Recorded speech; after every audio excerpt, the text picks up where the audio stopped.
Well, an Al Jazeera investigation has revealed the extent of military support the United Kingdom and United States have given Israel in the past year.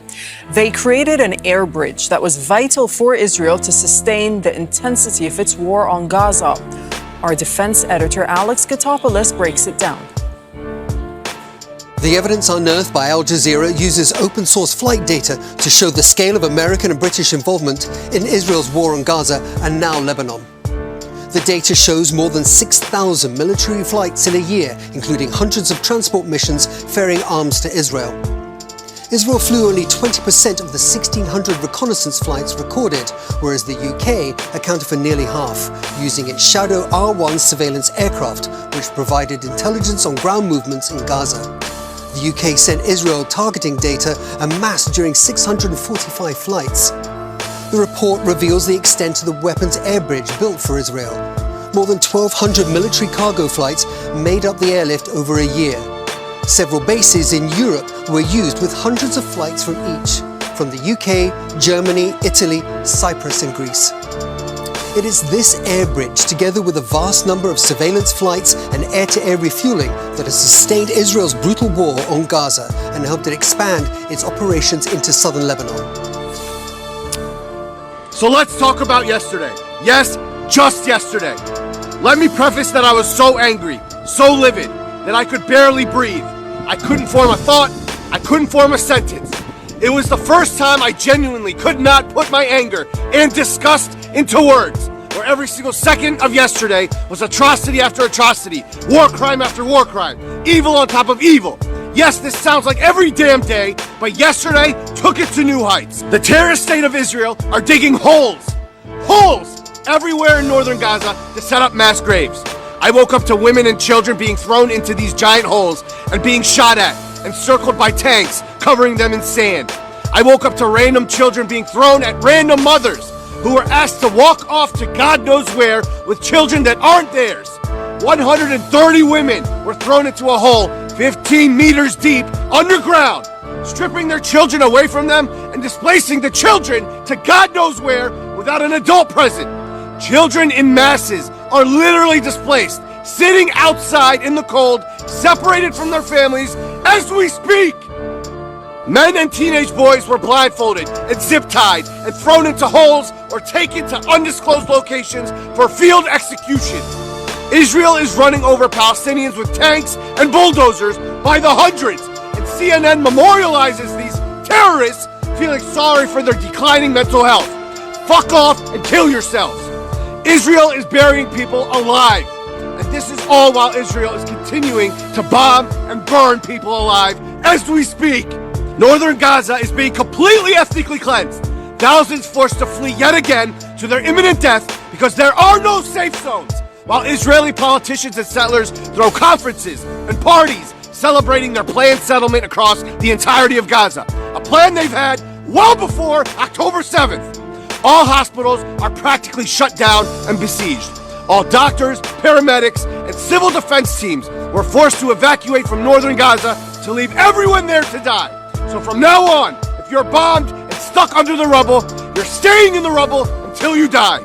If you have a life-threatening injury that is completely treatable, you're going to sit there and die. If you have pre-existing conditions like cancer or diabetes, you're going to sit there and die. They have no help, no rescue services, no evacuation. Israel has blocked all food, water, and any form of humanitarian aid in northern Gaza. Look at them trying to get whatever is left from the last operating bakery. What is this? What the fuck are we watching? And then we hear news of the US, by means of the CIA, helping Israel to set up small concentration camps within Gaza, which is just a large concentration camp. I can't even wrap my head around the evil of this. They've cut off all communication in northern Gaza to hide their evil from the world. They've targeted journalists and forced them to flee northern Gaza in an attempt to silence their Holocaust. And when the journalists that do remain to bravely and courageously document the horrors for the world, this happens. Yup, let's talk about this fucking hit list. Do you understand the absurdity of what we're witnessing? They are openly calling for the premeditated murder of some of the last remaining journalists in Gaza over fabricated evidence Israel created, fabricated evidence Israel has always created to justify the murders of Palestinians. Do you understand how many war crimes and breaches of international law this goes against? Right in front of your eyes. Not only is Al Jazeera unequivocally denying and condemning these allegations, but even the CPJ, the Committee to Protect Journalists, put out a statement saying the Committee to Protect Journalists is aware of accusations made by the IOF against several journalists in Gaza, accusing them of being members of militant groups. Israel has repeatedly made similar, unproven claims without producing credible evidence. After killing Al Jazeera correspondent Ismail al-Ghul in July, the IOF previously produced a similar document which contained contradictory information, showing that al-Ghul, born in 1997, received a Hamas military ranking in 2007, making him 10 years old. This immediately debunked their lies and showed that they just kill journalists to kill journalists. But we should know that by now, considering they've killed over 175 journalists and counting, while denying the ones barely surviving from evacuating for life-saving treatment. Do you understand what they are doing? What if I did this? What if I fabricated evidence saying that all these journalists from CNN are a part of a KKK murderous militant group? That gives me carte blanche to murder them all, right? Is that what the United States government, a democracy, would do? Target and murder these journalists, their families, and anyone associated with them on site, and then flaunt and celebrate it to the world? And that's just one news network out of hundreds in the US. So in that regard, what they're doing in Gaza is different. In Gaza, they're eradicating all journalists from existence. Every single one of them. Reporters Without Borders stated, at the rate journalists are being killed in Gaza, there will soon be no one left to keep you informed. Do you realize that Israel only has hard physical evidence whenever it has to do with journalists, doctors, aid workers, and those literally protected by international law?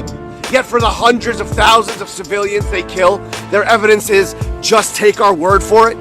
Isn't it blatantly obvious to you that they fabricate evidence in order to absolve themselves of future war crimes? Which by nature is the most idiotic premise, considering every time they take a fucking breath, it's a war crime. They are liars by trade, just like they lied about the tunnels and hidden rooms at El Shifa Hospital in Gaza and Beirut Hospital in Lebanon, which multiple news organizations have come into with full access and have confirmed Israel's lies. Israel as an entity is a lie. You cannot even spell Israel without lies and liars. But let's go back to Israel digging all of these holes of torture and mass murder.